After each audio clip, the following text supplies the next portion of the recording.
Okay guys, we're here. We're on SM Langen and we're at the Phoenix Fuel for Life.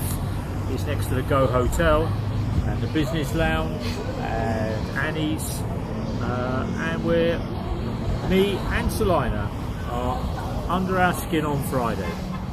So as our under our skin videos start to move forward, we have this week and next week, and that will be the end of our video. But not the end of our partnership. No. We have a new series. So on Tuesday next week, we're going to do a short introduction of our new vlog, which is going to be on a Tuesday. So back to today, it's under our skin. Last week I was talking and explaining about my life working for P&O Cruises out of Portsmouth and Southampton. So I'm going to just expand a little bit that I worked on those ships, and there were challenges, and there was rough weather, rough seas, there was storage issues, there was manning issues, there was people stealing food, there was the budget, and the weekly profit and loss accounts were a little bit manipulated or played with. So there was a lot of things going on while I was on that ship. Was your job ever at risk? I don't think my job was ever at risk, but it didn't feel comfortable a lot of the time. So put it that way.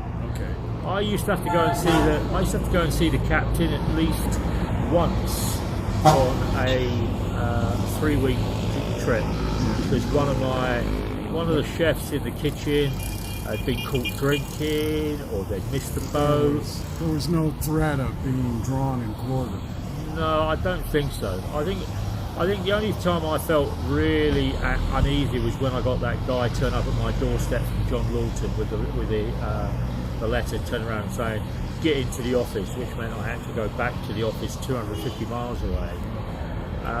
But after they turned around and looked at what I was doing and asking the crew and the staff what I was doing, I became a little bit of flavour of the month. But after my time on that ship, I was asked if I would like to apply for a job at head office, which meant leaving the ship and going ashore. So I went through that interview process, talked to a guy called Pat Hollis and Peter Webb and Laurie Bainbridge, and I had an interview, and I was shortlisted with a guy called Keith Stanley, who used to work for a very famous restaurateur in London called Richard Shepherd, who used to own Langen's Brasserie. And unbeknown to me, what they were going to be doing was they wanted an executive chef for the group that could roll out the new branded Langen's Brasserie across all the ships.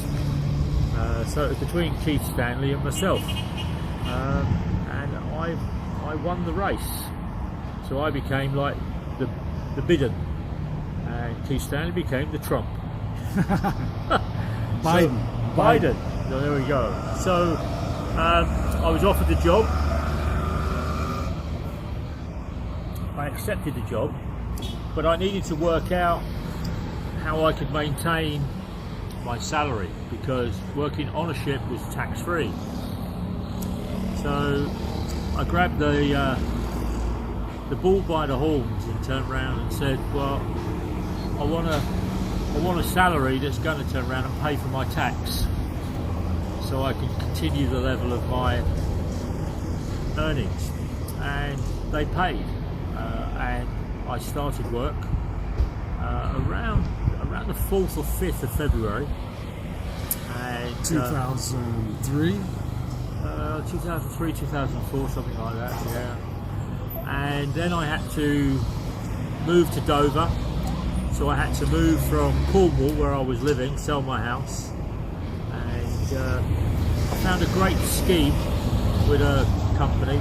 They would take my house in part exchange if I bought a brand new house up at a place called Ashford in Kent. So I put my house in part exchange. Didn't have to worry about selling it, they could sell it, but it would cost me 3%. But that's better than the money I would have been paying for an estate agent who would want around 12%. A real estate broker to So sell they would it for you. Yeah, so they would want more money. So anyway, so I got rid of my house. I moved 350 miles to Ashford in Kent, and I started this new job. I had 7 ships, not one now, and had 550 chefs, not 26 to 30, and I had to win over the chefs, a bit like I had to do in Portsmouth. I had to win over these chefs in Dover, and there was a lot of old school network. I grew over the first year and a half. We were rolling out the brand of Langhams Brasserie. We were changing the menus on board the ships, and the chefs didn't want to turn around and change the menus because they were comfortable in their little world. But every time I brought in different menu ideas, or I brought in different production methods, or I brought in different ways of doing things, the bottom line increased.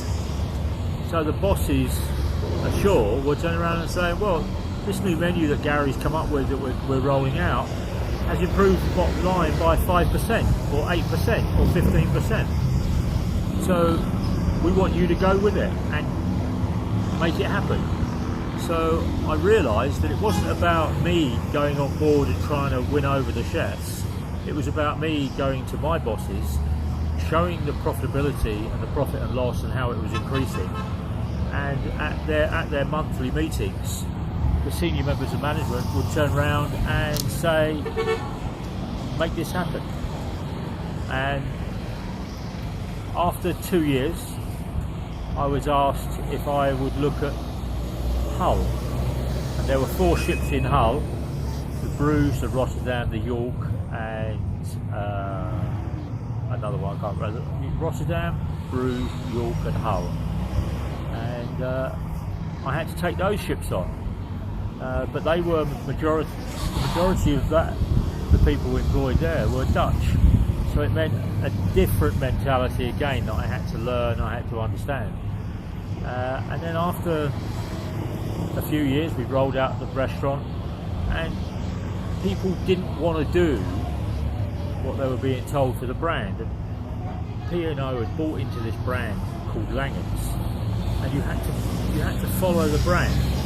And what I found was that you buy into a brand like McDonald's or Burger King or KFC, but when you put it on a ship, the chefs on board would want to turn around and take the Whopper meal or the Big Mac, and they would turn around and put their own slant on it or their own swing on it, not realising that the brand is what people want to buy. They don't want to buy,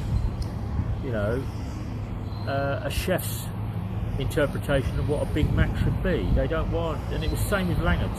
They don't want us to be eating bangers and mash with a white onion gravy that's got, a Caesar salad on top of it, or it's got a beetroot juice to accompany it. So you couldn't provide a recipe for the chefs to follow? Oh yeah, we supplied the recipe, but that was the problem. They would then turn around and say, oh, I'm going to add my twist to it, I'm going to add my twist.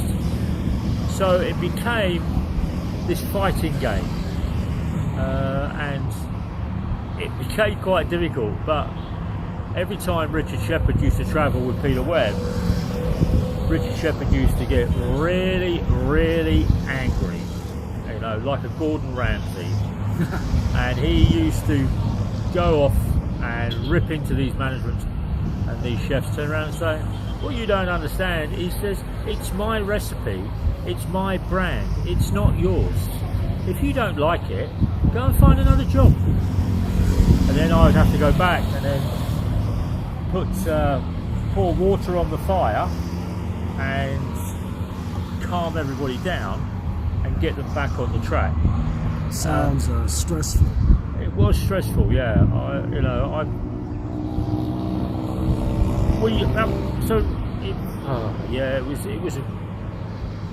was like pushing water uphill on the Dutch vessels. And then about a year after I got asked to look after the Dutch vessels, I was given the Portsmouth fleet to look after the ships in Portsmouth, which was the old Pride of Bilbao, which I worked on. But there were 4 other ships, so we went through that whole process. But it was a lot easier in Portsmouth because they knew who I was, and they knew that I didn't suffer fools gladly. And if you didn't want to do it, then there's the door, go and find yourself. So it was easier to roll it out in Portsmouth than it was in Hull. And I think it was about year 6 going into year 7 that I was actually then asked to look after the Irish fleet on food. So I'd gone from 1 ship 6 years earlier to 19 ships. And I was going between Portsmouth, Dover, Hull and Irish Sea, which is all over the UK, rolling out menus, rolling out food concepts, helping staff improve their GP, their bottom line, their budget, doing interviews for head chefs and second chefs, and at the end of it I had around 1,100 chefs. But you were paid well. Yeah.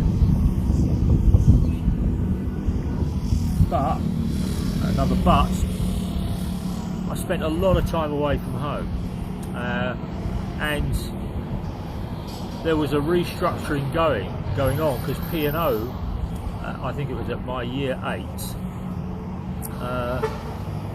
had been purchased by a company called Dubai World Port, and Dubai World Port had bought from P&O these ports all over the world, and there was a big hoo-ha in America because it meant an Arab country was owning 3 major ports that were owned by P&O. One was in Miami, one was in Fort Lauderdale, and the other one was somewhere else. And the Americans bought the American ports off of P&O before the Arab Dubai World Port purchased P&O. So Dubai World Port spent, I think it was $9 billion buying the ports, the rights to these ports all over the world. And Dover was one of those. So the Port of Dover and the franchise on the P&O fleet, and in Portsmouth and in Hull and in Ireland, all moved over to this Dubai World Port. And within 2 years they'd actually started restructuring all of the company, and they were looking to outsource the food operation, because all Dubai World Ports wanted to do was run the port. They didn't want to run the ships, they didn't want to run the catering, they didn't want to run the manning, they just wanted to get rid of all of that and just manage the port. So there was this whole change on infrastructure, a whole change. So my job became at risk. So I was made redundant, or I got called into a meeting one day by a friend of mine to turn around and say that my job was at risk, and to go home and wait. So really, my job wasn't at risk. The decision had already been made. So I was to go home. If my job was at risk, then there'll be a consultation period. There was no consultation. So I put my CV out as soon as I got home, and I went back to the office the following week at Dover, and they turned around and said, look, your job is deemed as not necessary. I was like, okay, no problem at all. There's going to be a redundancy package. I said, okay, yeah, no problem. And then the following week I went for an interview in Southampton for P&O Cruises with a guy called Mike Monaghan. And there was this transition between Dubai World Port and P&O, and it was still going through that transition period. So I got to the end of 2 months and I still didn't have a job, but my redundancy package paid me for 3 months, so I had a month to go. And I was asked to go and do a food presentation down in Southampton for the cruises. They were looking for an executive chef for menu rollout across the fleet, and it was six ships, and they were travelling all over the world. So I got paid my redundancy package on the 90 days, which meant I didn't work for P&O in Dover anymore, or Portsmouth, or Hull, or Ira at Sea. But I was also offered a job then with P&O Cruises in Southampton. So I accepted that, and they wanted to know when I could start, and I said, well, I'll start next week if you want. So the following week, so that was 90 days and plus 1 week, and I moved across to P&O Cruises. The first thing I had to do was learn the ropes again, but I understood about cruise ships, so I sailed on all the cruise ships over a 12-month period. Looking at the menus, putting forward suggestions on the menus, putting forward the way we could improve, meeting and reaching a benchmark that I could work with the food and beverage team on board, the chefs on board, and that became quite easy because they knew who I was and where I'd come from. What became quite difficult was, again, the ships had this autonomy to do whatever they want. And P&O Cruises because P&O Cruises was owned by Carnival. It was based in Miami. Yeah, I was going to say. So Carnival were buying up every cruise ship company that they could actually buy. So they bought Cunard. Isn't Carnival one of the biggest? I mean, or almost the biggest? I would say, well, when I worked for them, they had 136 cruise ships, which put them level with Royal Caribbean and MSI and Norwegian Cruises. They were massive, but Carnival wanted to standardise their menus and their product range because there were so many products on the computerised ordering system. I'm not talking thousands, I'm talking hundreds and hundreds of thousands of food items from all these different places around the world, and they wanted somebody strong that could come in, standardise the menus. So I was the travelling executive chef. The development chef was a guy called Hayden Davis, and there was a guy called Steve Rogers, who looks after Ocean Village out in Australia, and we were tasked with streamlining all the menu and all the processes and all the cooking techniques. So over that 12-month period, it was, let's go and find the good, the bad and the ugly. But while this was also going on, P&O Dover were objecting that they'd paid me redundancy money on day 90, and 7 days later I started a job with P&O Cruises. So I had to then get my friend Jackson involved to go to court with P&O because P&O wanted the redundancy money back. And my solicitor turned around and said, no, you made my client redundant. It's your responsibility to look at all of the options for my client. My client found a job with a subsidiary of your company, of P&O, but it wasn't owned by P&O, it was owned by Carnival, which is totally different to Dubai World Court. So I ended up keeping my redundancy money. Yes! Because P&O were found to be at fault. They were found to be negligent in carrying out the due diligence or asking the right questions. Now the guy that was a personal friend no longer became a personal friend. Because I turned around and said to him, if you've actually been looking at my job for 90 days and you've not actually given me a heads up, I understand that, but we go back 25 years.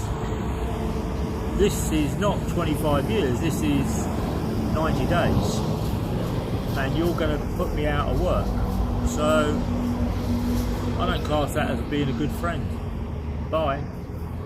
So he went back to P&O in Dover, Dubai World Port, and 2 years later he was made redundant by Dubai World Port because all the things he was trying to do to turn around and with the food wasn't working because he didn't have anybody on the floor in the kitchens or at the galleys of the ships to make it work. And there was lots of this bickering and infighting. But I kept my 11 years redundancy package. I started a new job. I worked with cruises, P&O Cruises, for 2 years. And I was then headhunted by British Airways to go and work at Heathrow Airport, doing very similar, working for a company that had taken on the food for British Airways short-haul flight. And I worked for them for around 5 or 6 years. It was Northern Foods. One of the statistics, we used to do these little biscuits, flight biscuits. Well, we used to give away 26 million flight biscuits a year, freebie. Kind of a snack item. Yeah, I never understood how they could give away 26 million of something that cost them 10 pence or 10 cents. That was every year. But we went through this whole process, and I was there for around 5 years before I moved on. I did a presentation to British Airways, and the presentation didn't go well, put it that way.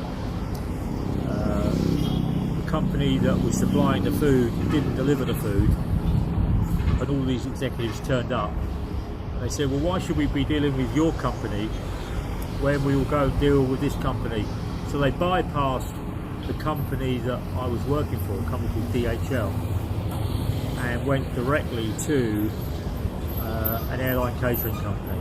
So everything that they'd set up 5 years about taking it away from flight catering, they went and turned around and did it, back to flight catering. So the company DHL that owned catering was out the door.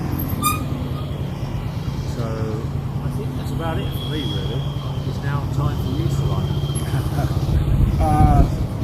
I'm going to start off in 2003.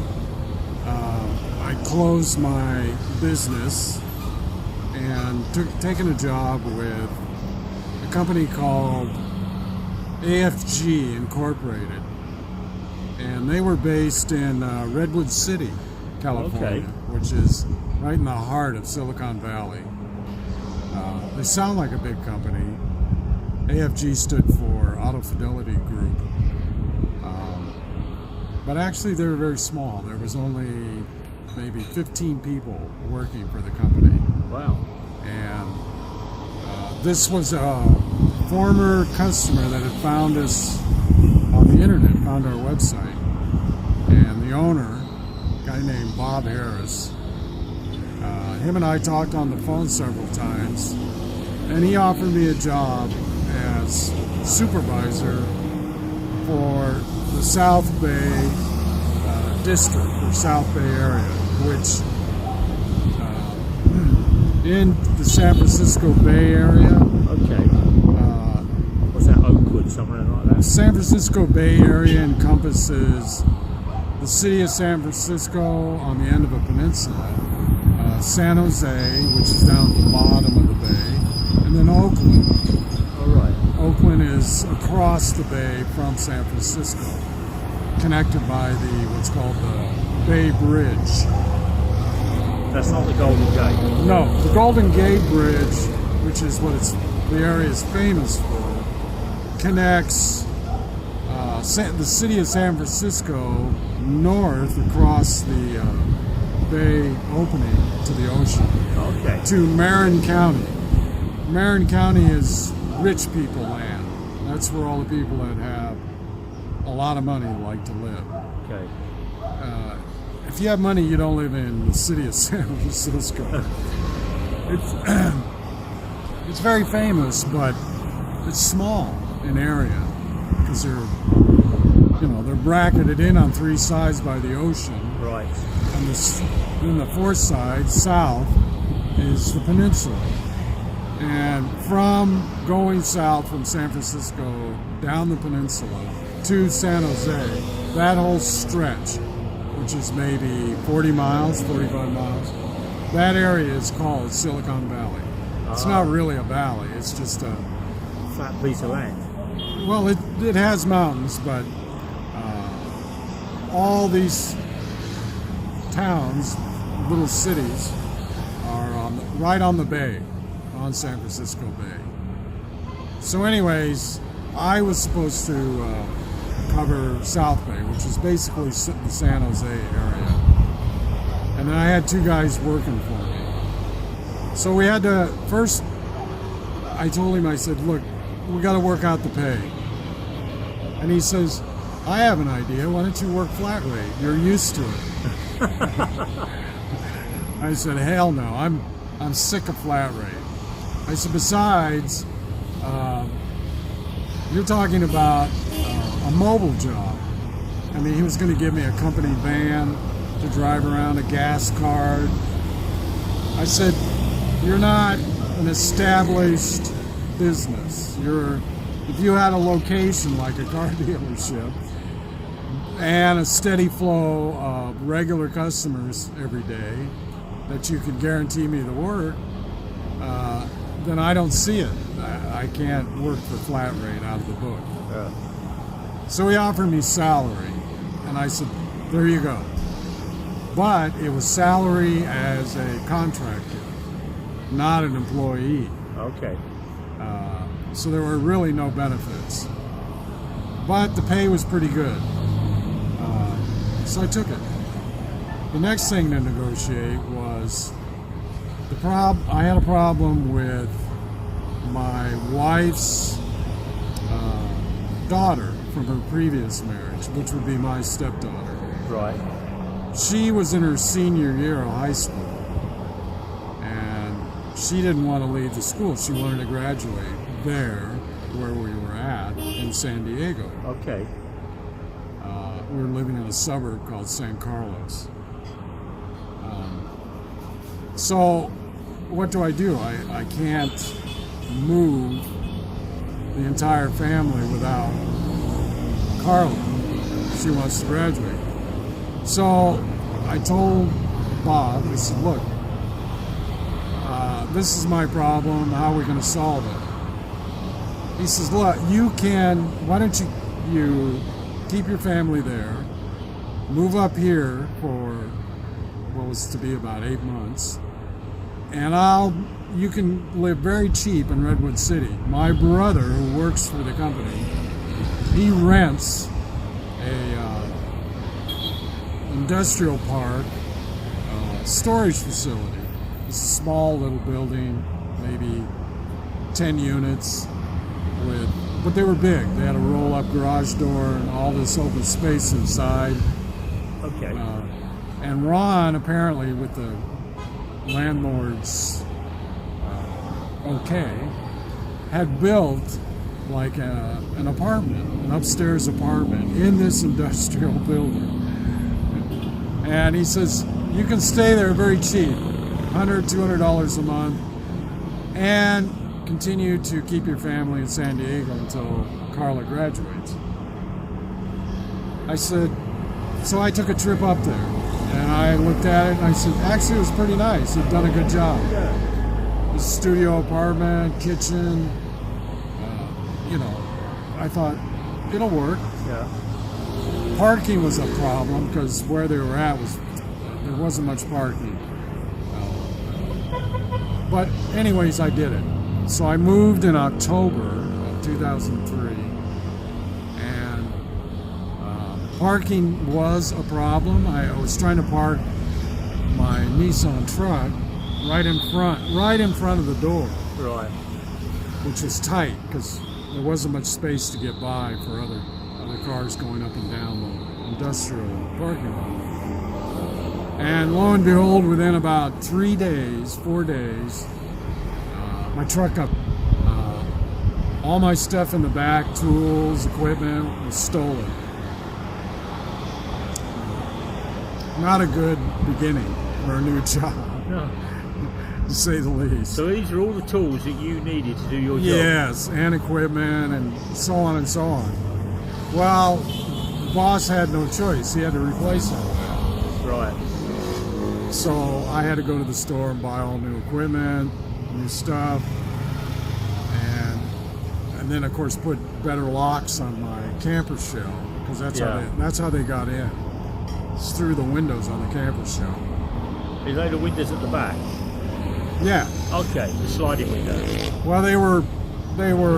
This is a unique shell. It had windows that moved up. Right. You opened them upwards, and then they had handles that were locked. Right. You would Okay. twist the handles when it was closed. You had a key lock inside the handles. Problem was the back. The back window was very big, and it only had one handle. So you could actually twist it. And you twisted the center handle at the bottom, and it had two rods that went out and locked it against the camper shell itself. Well, there was too much play in the end, and they could get up underneath. Okay. But anyways, we fixed that problem, and now we come to my near-death experience. Oh. Okay. So this was winter is coming on, right? Right. So we're talking November, December, and although this is California, it's Northern California, and it gets pretty cold at night. Not real cold, but cold enough. Right. And the guy who had built this apartment, Ron, had put no heat in the building. Oh, bloody hell. And I said, Ron, what am I going to do about this? He says, no problem. I have a propane heater. I said, really? Yeah. And he showed it to me. And it was a 5-gallon container with an adapted heater thing that screwed onto the propane opening. Okay, on the top, yeah. Yeah, and it was a propane heater. Okay. You would turn the propane on, turn the heater on, and it would radiate heat. And I mean, it radiated heat. So it was so hot, and you couldn't regulate it, right? It was on or off. Right, okay. And it was so hot, I had to put it out in the center of the big storage area. Okay. And because then it would heat up the whole storage unit. Right. Which seemed to work. The first night I used it, I turned it on, but I didn't realize there was a leak. Oh. He didn't have that thing on there well. He didn't have it screwed onto the propane tank very well. But I didn't notice. So I turn this thing on and I go upstairs to the second floor. I'm laying there watching TV, and I could smell the gas, right? Yeah. But I thought, it just must be excess gas. But no, it was the gas leaking out of that damn tank. And I went to sleep. Oh, bloody hell. And I'm surprised it wasn't permanent, right? It could easily have been a permanent. No, don't wake up. No alarm clock. Wait, what, did you wake up with a bad head? I think that is what woke me up. My head hurt so bad. It woke me up, and I could smell gas everywhere. And I'm thinking, oh my God, I'm being poisoned, right? And I was in bad shape. I barely walk. I staggered downstairs, turned the damn thing off, went outside, right? And I sat outside for probably 3 hours, 4 hours in the middle of the night before I finally was able to breathe properly and my head cleared. Yeah. But I think I damn near died that night. So you had carbon monoxide poisoning? Yeah, gas poisoning. Bloody hell. So between my tools being stolen and nearly being poisoned to death, this is not a great start to a new This is job. an adventure in San Francisco. But anyways, the job basically entailed working with software, specialized software. And at that time, we were using IBM ThinkPad laptops. Oh, okay, yeah. Big chunky things. Yes, they were ruggedized, they called them, for outdoor mobile work. Right. And we had this specialized software. We were working with auto insurance companies we would basically operate like a claims adjuster. Whenever an insurance claim is filed by a customer, the insurance company sends out the claims adjuster to the site to do an estimate on the damage. Yeah. They would, on site, they would print out an actual estimate which the repair shop would have to follow, because that's what they were being paid. So we in turn would also show them, and we would do something similar. We would do a scan of every electronic system in the car, the airbags, on and on and on. And we would do the same. We would give them a printed out copy of our estimate of repairing electronics in the vehicle. Now, the body shop wasn't required to use us. The insurance company just wanted our report. Yeah. But I had two guys working for me that would do the work. They would repair the airbag system. They would do some other work if we could do it. And that's what we were doing. And over the years, this increased in volume. We were doing more and more of this. As the software got better, as our work got more and more, we actually became fairly busy. I was running around in this van. I hope nobody died like I nearly did. So I continued doing this. I would periodically get raises, so I was doing fairly decently. And actually, I discovered I could do some work on the side, outside of the boss's knowledge. Right. I would undercut his price. Plus, sometimes shops, this is something I'm familiar with, right? Doing this work on the side. Yeah. Sometimes the shops would ask me to do certain things, which I would do for cash. I'd say, write me a check right now. I'll do it, you just write me a check.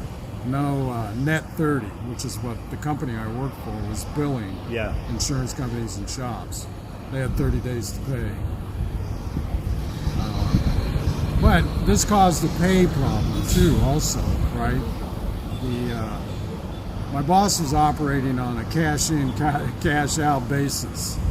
In other words, when people paid their bills, he had money, and he could pay us, his contractors. Well, you didn't have money, he couldn't pay you. Yeah. So sometimes pay might slide a week, 2 weeks, right? Until he got money. Although I told him several times, I said, look, I had a business. I know how businesses operate. You don't operate on a cash-in, cash-out basis. You have to have money on hand to pay your bills. Yeah. Right? Or pay me a week in advance.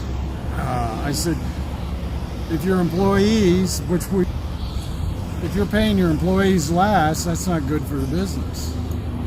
But not right at all. I didn't think so. And we had one guy in the Sacramento area, a guy named Garry, in fact. Oh. He quit and started his own business. And my boss had never thought about having employees sign a non-disclosure agreement or a non-competitive agreement. So legally, he couldn't stop somebody from quitting and starting their own same business. Taking the business with him. Yep, taking the customers with him. Oh dear me. Which is what happened in Sacramento. And we had another guy do it too, but he did it in the Stockton area. Sacramento's way inland. Stockton's about in the middle, out in the Middle Valley area of California. Right. Needless to say, it didn't make my boss happy. But what could he do? Can't do anything, can he, really? No, he can't. So this is coming up now. I've been doing about 5 years. I've been working at this and making fairly good money. I got my family there. Carla didn't come with us. Carla went to college in San Diego. So she stayed there? She stayed behind. She was living with her grandparents. Right. My regular daughter, Yvonne, she came with us.